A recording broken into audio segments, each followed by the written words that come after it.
"That's enough fishing for today," said old Tom McDonough as he pulled up the anchor. "Remember, never catch more fish than you can eat or give away. There are enough fish in the sea for everyone's need, but not enough for everyone's greed." Old Tom loved the sea and sailing, and I learned a lot from him. He taught me how to tell the strength of the wind and how to handle the rudder and the ropes of the sails. I no longer needed his help to bait a hook, and I had learned when to strike, how to let the fish run, and how to keep tension on the fishing line. He always caught more fish than I did, but between us that day, we had pulled aboard 22 flounders in 3 hours. As we sailed back into Skiatuit Harbor, there was a shout from the pier. Old Tom called back a greeting and then turned to me and said, "Now there's someone I want you to meet. He's the lighthouse keeper, Mr. Moriarty. We'll give him half a dozen of our fish and get acquainted with him." Mr. Moriarty became my friend that day. He had been the Minot lighthouse keeper for 42 years, and his father and grandfather had been lighthouse keepers before him. He thanked us for the fish, and then he said, "You must come down to see me, Tommy. I'll show you over the lighthouse. Bring a friend if you like." The next day, when Frankie Bakey arrived at my home, I told him about Mr. Moriarty's invitation, and he was eager to go. We rode the tandem bike about 5 miles down the coast to see Mr. Moriarty. "Now," said Mr. Moriarty, "are you ready to do some climbing? It's a long way up to the top." And it was. For the first 100 feet, we climbed a metal staircase. Then there was a platform, and we had a short rest to catch our breath. "Now you'll have to hold on very tight," warned the lighthouse keeper, "because we are going to climb 3 ladders. The first 2 ladders were very narrow steel ones, and the third was made of ropes. I tried not to think of how far I would fall if I lost my grip. When we reached the top, Mr. Moriarty pushed open a trap door, and we climbed outside alongside the light. The wind was blowing, and it seemed to me that the lighthouse was swaying. On one side I could feel glass, but on the other side there was a sheer drop, 300 feet to the rocks below. Although I could not see the rocks, I could sense the distance. Right up there on the ledge, Mr. Moriarty explained how, for about 200 years, the Minot Lighthouse had guided ships past the dangerous offshore reefs and into the Skiatuit Harbor and on to Boston. In the old days, this light guided the sailing ships up and down the coast. Hundreds of ships have been saved from being wrecked on the rocks, he explained. "How far does the light shine?" I asked. 50 miles, he said, and I couldn't believe him. "The light bounces off the clouds at night, so ships beyond the horizon are given plenty of warning." He explained, too, how each lighthouse along the coast flashes its light at different intervals. So by checking the timing of the flashes against a mariner's chart, sailors know exactly where they are. "You must get very lonely," I said. "I have plenty of time to think," he said laughingly. "But when you are doing an important job and helping to save the lives of people, loneliness is not a high price to pay." While we were talking, the fog rolled in from the sea. I could feel the dampness on my face. Mr. Moriarty then said we would have to go down the ladders to the first level to sound the foghorn.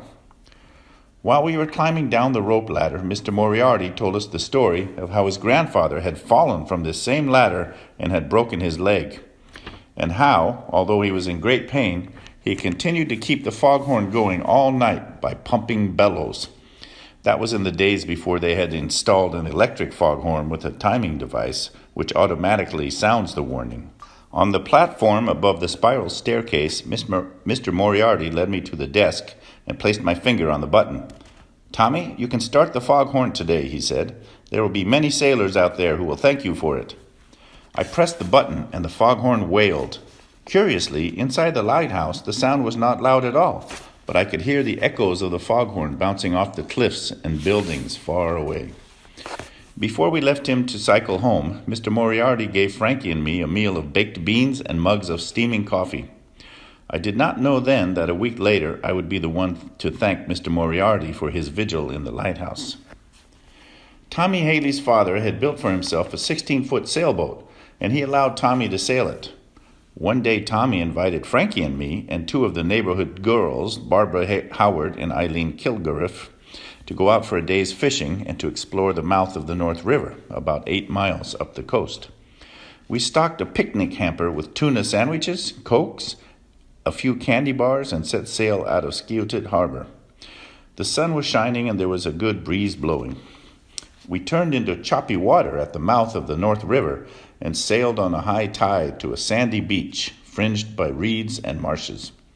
Tommy had forgotten to bring an anchor, so we had to beach the boat alongside the reeds.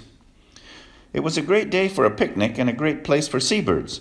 I stopped and listened, trying to distinguish one from another.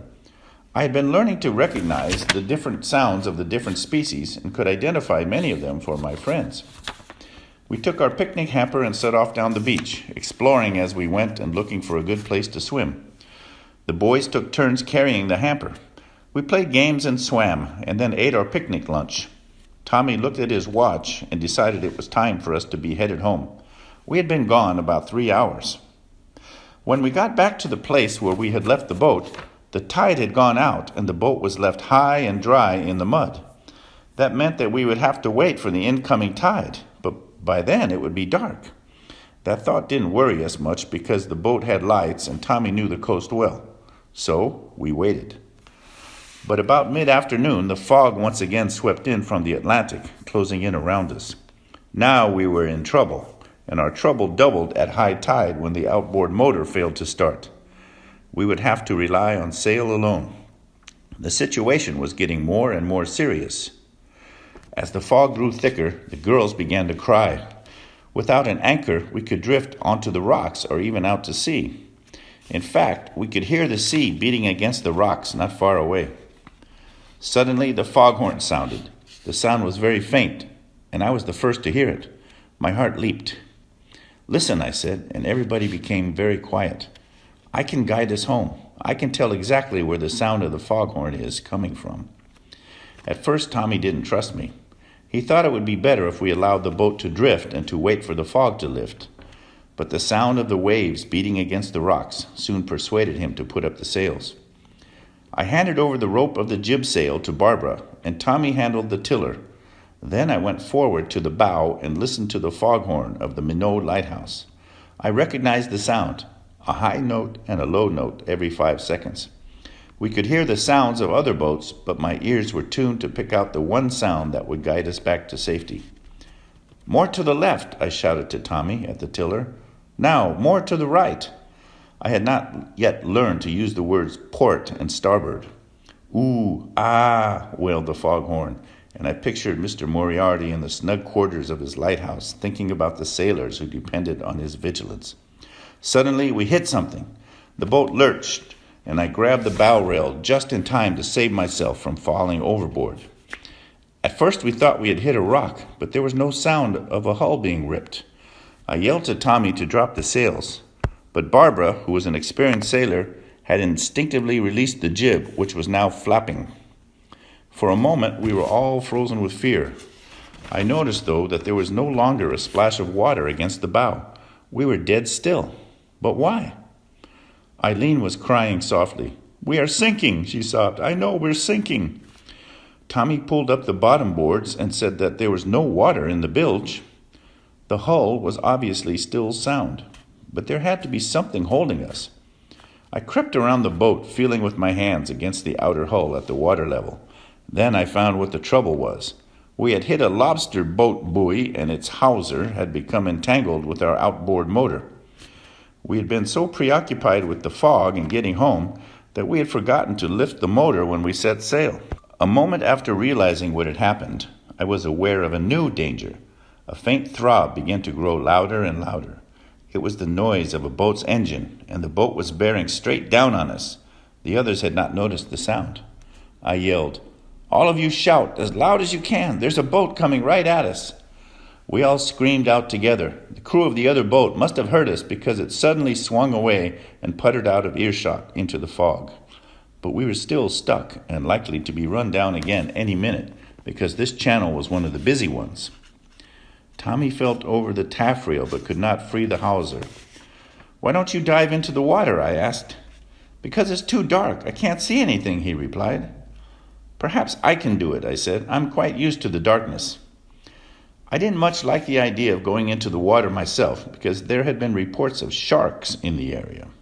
That year, the warm Gulf Stream had moved exceptionally far north, and man-eating sharks had been caught in the nets of fishing boats in the Cape Cod area. But I couldn't stop to worry about that. I gathered my courage and climbed over the rail of the boat, where I sat on the edge of the hull with my feet braced against the side. I took a deep breath and pushed forward into the water. The water was cold, and I expected at any moment my legs to be snapped off by a denizen of the deep. Although I had never confessed it to anyone, I still had a childish fear of Mr. Ooh and his 52 million heads. I guess I was underwater for about 20 seconds, but it seemed much longer. It was long enough, anyway, for me to release the propeller of the outboard from the hawser. Barbara and Frankie pulled me aboard, and when I had taken up my position on the bow, Tommy hoisted the sails. This time we remembered to lift the motor out of the water. Once more we were underway, and once again I was navigating by the comforting wail of the foghorn at the Minot Lighthouse. We sailed 8 miles down the coast with Tommy swinging the rudder at my direction. Left, a little more to the left.